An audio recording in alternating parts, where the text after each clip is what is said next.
You are listening to The Growth Signal. My name is Alyssa Nolte, And I'm Ray Hartjen. and we're going to get right into it. Ray, tell us, what is your hot take? Today's B2B buyer wants to be more like they are in their B2C buying journeys. And they're demanding a change in the way that B2B solution providers, products, experiences go to market. I am so excited to talk about this because I personally feel like, and maybe this is my hot take, is that B2B sales and B2B sellers have gotten away with having really bad sales experiences for so long because of the fact that it was selling to an organization instead of into an individual consumer. And I think I agree with you. The general market isn't going to stand for that anymore. Yeah, thankfully the pandemic kind of sped things along a little bit, accelerated this slow change that we had. But for decades, Alyssa, us B2B marketers, we forced people into our go-to-market processes, and that is completely contrary to what consumers face in their B2C buying journey. So, hot take number one: B2B buyers are also B2C buyers, right? And so when they go out in their B2C shopping journeys, their buying journeys, they're looking to spend $20, $50, $100. And for the last 10 or 15 years, they've had this world-class experience. They search completely anonymously with impunity. They're able to compare products to services and experiences in complete anonymity. And a lot of times they can just transact without ever interacting with the brand that they've chosen, and also the brand that they haven't chosen, right? So then they go back with that same technology they have, whether it's a mobile phone, a tablet, a computer, and now they're on a B2B buying journey, but they're not spending $20, $50, $100. They're spending $20,000, $50,000, $100,000, but they're being forced into this horrible experience with like gated landing pages, fill out a form, and then get bombarded with a bunch of SDR nonsense. That's not what they want. They want something different. And research has shown that, not only are B2B buyers increasingly younger generations and these digital natives that are used to transacting in a different way, but regardless of generation, B2B buyers are behaving differently as they go to market. And a clear example is, we could all agree that 100% of B2B buyers want to self-serve some of their buying journey. Makes perfect sense, right? But it's some of the behaviors that they're doing at the very beginning of their buying journey that's much different. For example, customer referrals, peer reviews, customer success stories. These are things that us veteran marketers have long viewed as bottom of funnel type of assets, right? And so we're deep into maybe price negotiations. Here, bam, hit them with a customer success story or a referral customer. Many times now, B2B buyers, that's the first thing that they're looking at. You have to have a presence at places like G2, for example. You need to be winning at G2 to have your customer referrals because that's one of the first steps in the process. And then also when you look at pricing, increasingly B2B buyers want to have transparent pricing on the website. That's an ante into the game. And, that's something that most B2B organizations like to keep very close to their vest. This is something that we'll negotiate deep into the funnel. But if it's turning out to be an ante in the game and you do not have transparent pricing on your website, you're increasingly behind your competition. And not every industry has transparent pricing, but all it takes at least is one. And if you've ever out there in the audience been involved in a pricing and packaging exercise at work, an initiative at work, it is time consuming, often quite painful, and it takes every function of the organization, from the product side to the go-to-market side. It takes months to work your way through this, sometimes at 6 months, maybe even close to a year. So if you haven't started pricing and packaging initiatives to get transparency, just know that when one of your competitors does it, you're already 2, 6, 8 months behind schedule. I can't agree more with that pricing commentary. I have been a part of a couple of teams that were trying to go through this pricing experience. And not only does it take a long time, and odds are good you got it wrong the first, second, and third time that you put it together, but it can be really like contentious and political, and people get very up in arms about it. Like, you would Absolutely. think that we were asking them to sacrifice their firstborn instead of just slap a And price on it something. takes strategic decision makers. And it also takes the tactical people who are working in the department of GSD to get stuff done. It Right. takes everybody, and particularly a young company who might have founders still involved with it. We got here because of what I did and how we did things. And that's, that was great, 5 years ago, 10 years ago, but there's a new buyer out there and they're behaving differently. And In the B2C world, Lisa, there's multiple winners. I might spend some of my money at Nordstrom, at Macy's, at the Gap, et cetera. In the B2B world, it tends to be one winner and a bunch of losers, right? There's a race for the customer. And if you don't win it, you lose. Better luck next year, better luck next time. How often can you afford to lose when you're forcing buyers into an old paradigm that they don't want? We had a guest he was probably in the first, like 15 episodes of this show, and his hot take was that every customer, no matter their size, no matter what they're buying, wants a digital first experience, and I think that's kinda similar to what you were saying, right? The ability to explore and not be hassled for that exploration, right? Because I think about those times where I go to a website and I have to fill in my email simply to watch a product demo. Like, I don't wanna do that. No, and you're looking at a form filling out your information. They average maybe 3.5% conversion. The best are have maybe 10% conversion. Now think about that. You've spent all that time, energy, and money to get people exactly where you want them, and you're losing 90 to 96.5% of them. I gated content is, I mean, it's one of the big debates out there. But you just need, my opinion, make it value added. If you have a winning value proposition, I mean, people are going to go the next step in their buying journey, and eventually they're going to interact and look to be a customer. But hiding things behind gates, particularly your most valued content assets that are packed with great richness with respects to SEO, et cetera. None of that's available because it doesn't work for SEO because it's hidden behind a gate. So yeah, digital experience. I think everyone prefers that. Sometimes it doesn't happen that way. Sometimes you're walking the aisles of a trade show and you bump into just a good old fashioned in real life analog experience. And it's like, wow, tell me more about that.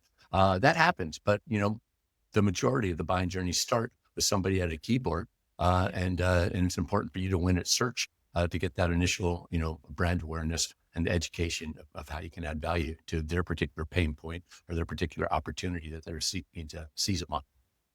And I think too, and maybe this is gonna be my, like, back in my day kind of commentary, but, like, when I first got started in B2B sales, people had, like, a guy, right? You had a guy that you would call your trusted advisor, someone that you could reach out to, or you found someone at a company, right? Because 'Cause you're looking at evaluating these products.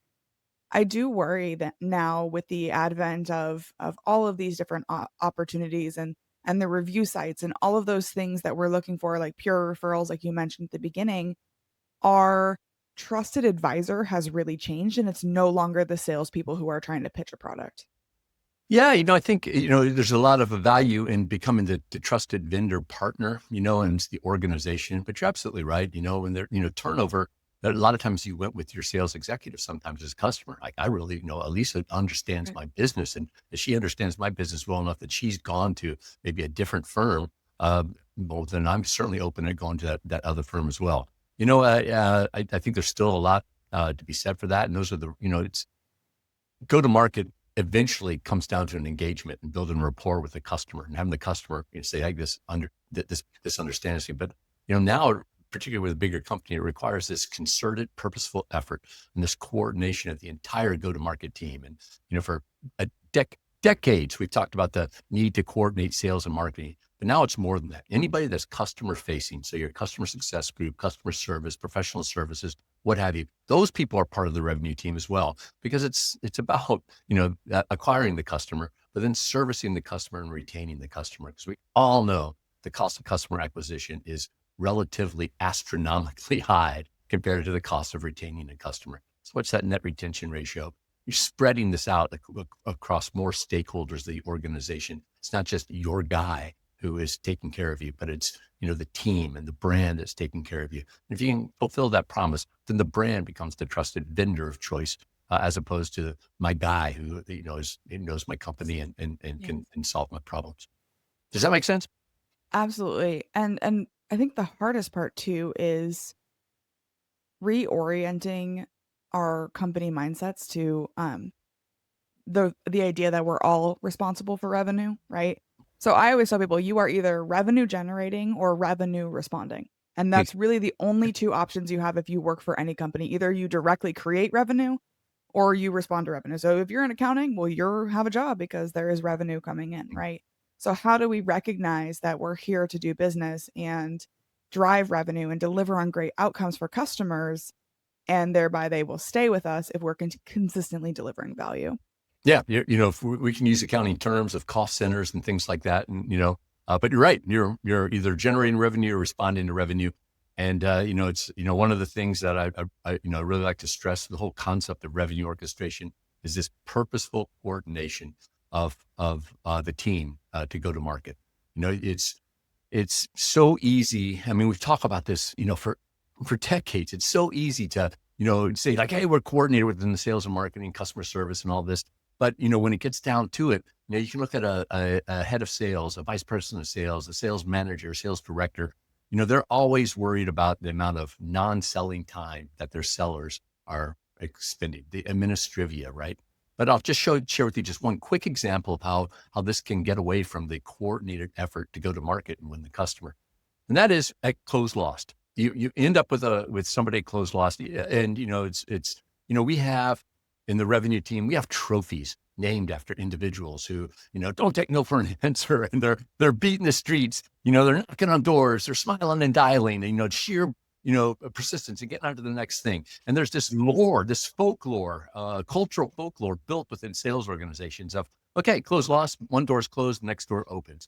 But if you don't update the CRM system with why there was a closed loss, think about the impact it now has on marketing, right? And like, first of all, is it closed loss? Are we still marketing to somebody who is closed loss? But who did we lose out to? And Yeah. why did we lose out to? And when did we lose out to? Those are all important considerations for the marketing team, because there's remarketing efforts, right? If we're selling SaaS software or whatever, when do we lose? We know there's a renewal coming up at that particular time period. We know who they went to and why they went to them. So how about we emphasize our winning value proposition vis-a-vis our competitor? We hit them 3 months before the renewal comes up, and we offer some sort of like takeout offer. Those are all ways that we can win from the marketing side, but we can't if the CRM's not updated, right? So it's, again, it's just one little tiny story, but it's important, right? And so, what is the coordinated effort that we go to market? Try to coordinate the people, the processes, and the plays that we have to facilitate the buying journey. Tell us more about your book, Revenue Orchestration, because I'm really interested in that concept, right? What does that actually mean? And how do we do that in today's modern business world? Yeah, the book, thanks for mentioning it, Lisa. It's a very quick read. It's a 90-minute book. It's at the Kindle store. It's called Revenue Orchestration in Today's New Era of B2B Sales and Marketing. And revenue orchestration, again, is that purposeful coordination of your people, your processes, and your plays to facilitate the buying journey. And the great news for organizations is that you already have the people, you already have the processes, and they already have these plays. And these plays could be things like, email nurture streams, sales outreach sequences and cadences, trade shows, et cetera. But how you bundle those and go to market, keeping in mind that we've always had a tendency in the B2B space to kind of force the customer into our process. This is our process. This is when we have a sales team. You probably have a laminated little thing that you have on your desk that, step 1, step 2, step 3 of that, how you're pushing your prospect through your sales process. And that's kind of the wrong way, in my opinion, to go about it. You need to think about the buying journey. The buyer is in control. B2C learned this 15 years ago, particularly online. And when they lost control of the buyer, they lost control of that buyer and that buying journey forever. B2C is those buyers are never going to relinquish the power that they have back to the brands. You're seeing that transition right now in the B2B space. They are seizing control. This is the way I want to go to market. I want to be digital first. I want to be self-serving. I want to have, free assets. I want to understand referral customers. I want to understand pricing. This is before I ever speak to an individual. And if they don't get that, they're likely to go someplace else. So, how do you rearrange what you have and all this great experience and great success that you've had in the past, but rearrange it to best fit the buying journey? And I like to liken it to the marathon road race in the Olympics, and the buyer are the runners. So they're running down the course, and as the B2B go-to-market team, I'm waiting for them at the aid station. I've got some water. I've got some, electrolyte drink. I got maybe a little bit of food or something like that. All the information, the data, and so forth that they need at a particular step in their buying journey. And as they come by, I give that to them. And then I pop on my scooter and I jump ahead. Where are they next going to interact with my company on their buying journey? And how can I supply them the data and the information that they need to further, progress? And I don't want to come across to listeners and viewers out there as, oh, you'll be completely reactive to the buyer. No, you can be very proactive in this. You're guiding you're facilitating their buying journey, and you're guiding their buying journey, and you're guiding it in your favor, right? It's up to you to produce the content, assets, the information that paints your company and your value proposition in the most favorable light. And you're supposed to have that value proposition to deliver, right? That's, Right. survival of the fittest. So if someone is hearing this and they're thinking to themselves, okay, I have the people, yes, but I don't necessarily know how to use them to their best effect, or we've got a process, but it's all over the place. What is the first thing you would have them do if they're ready to purposefully coordinate all of these things? Yeah, I think you understand your buying journeys, and there's typically more than one, right? And there's going to be some of those that you flat out prospect it, right? And it's very much driven from you, but then understand what the buying journey is and how you end up acquiring customers, and then respond to what those buying journeys and those maps are. But understand how your customers are going to market and ask, right? Particularly the customers that you just closed. How did you Yes. find us? And build that rapport. Eventually comes, like we said earlier, it comes down to this engagement and this building of a rapport, and it's an organizational effort.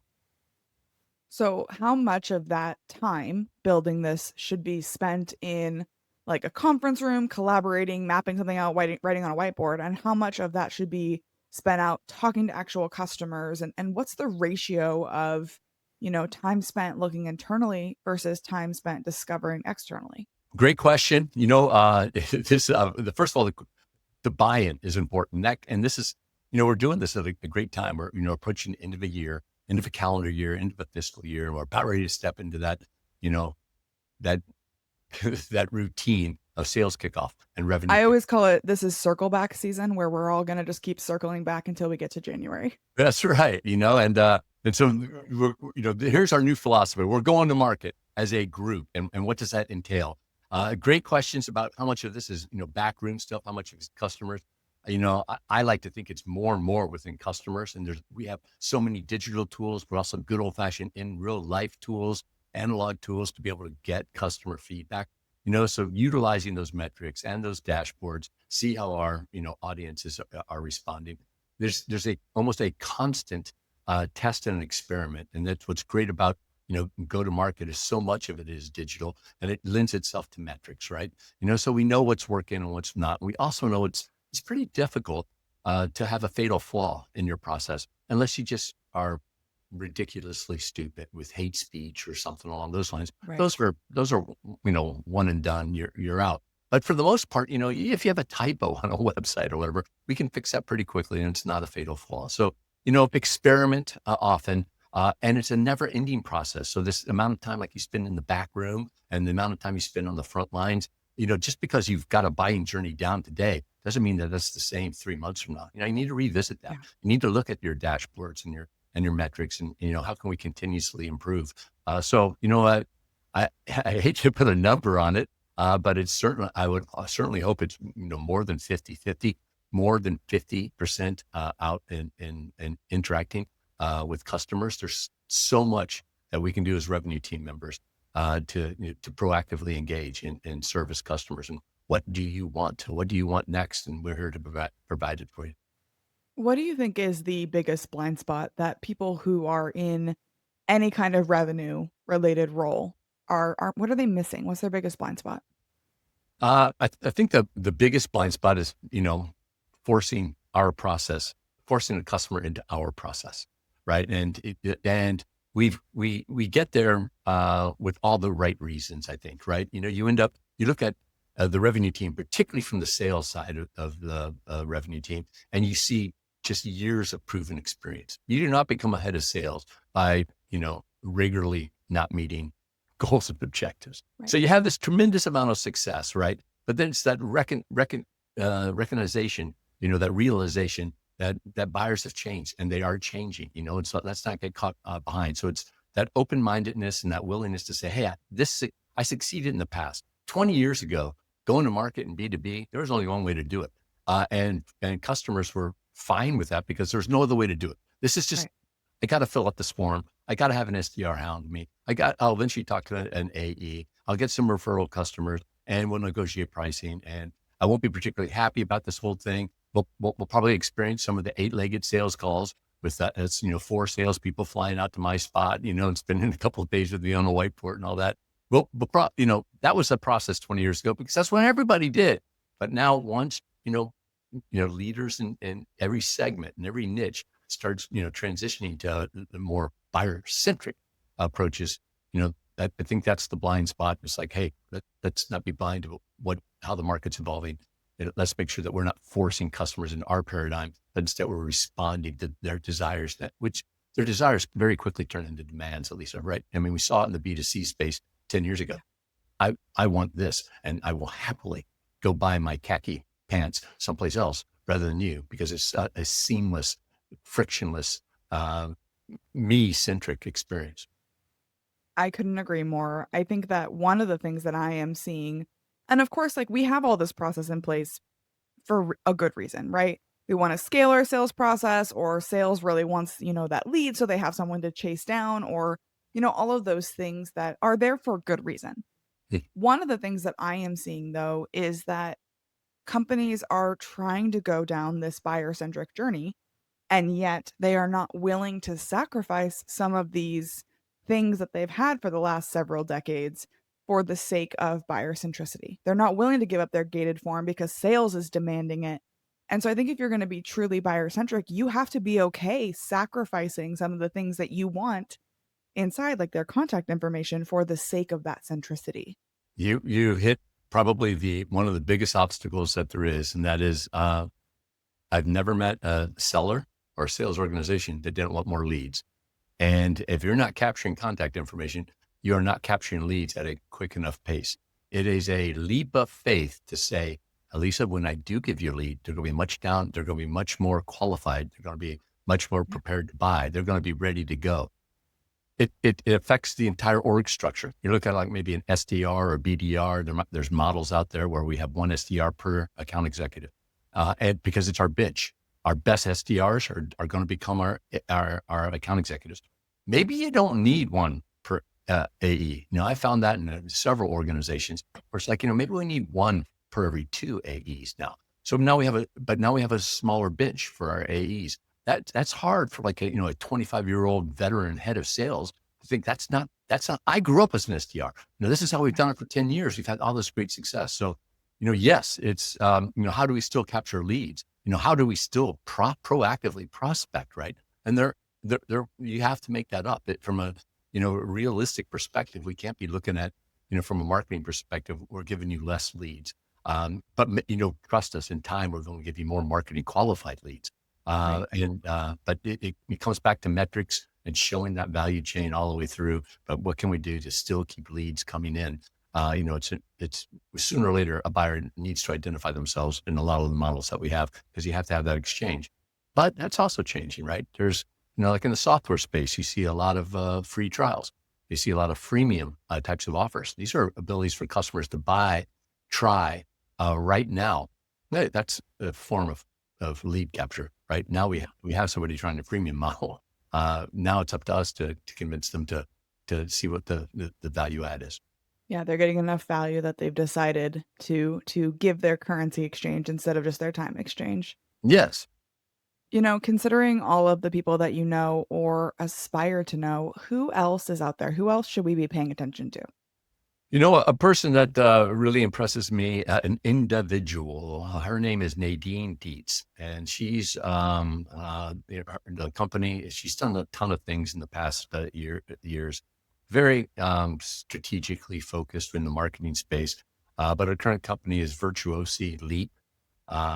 It's, where she specializes in is networking and bringing marketers together. I am at heart a marketer. I consider myself a revenue team member, because that's the way you have to approach things. But I am a marketer, and for marketers looking to, increase their network and increase their skill set and, better their personal brand and professional brand. The stuff that Nadine Dietz at Virtuosi Lead does is pretty cool stuff. Go check her out. And if someone is really connecting with you, they want to learn more, they want to talk about revenue orchestration, where can they find you online? Dude, I love talking to folks about revenue orchestration. It's a passion. You can find me anywhere online. Just use my name, Ray Hartjen. It's spelled RayHartjen. That's my website. On all the social platforms, I'm Ray Hartjen. And my email address is rayhartjen@gmail.com. Amazing. Well, reach out to Ray if you want to have a chat about revenue orchestration or the amazing guitars that he has on the wall behind him or any of his other books that he's written. Ray, thank you so much for taking the time to talk with us on the Growth I Signal today. appreciate what you do at the Growth Signal. It's my pleasure. Thank you so much for the opportunity.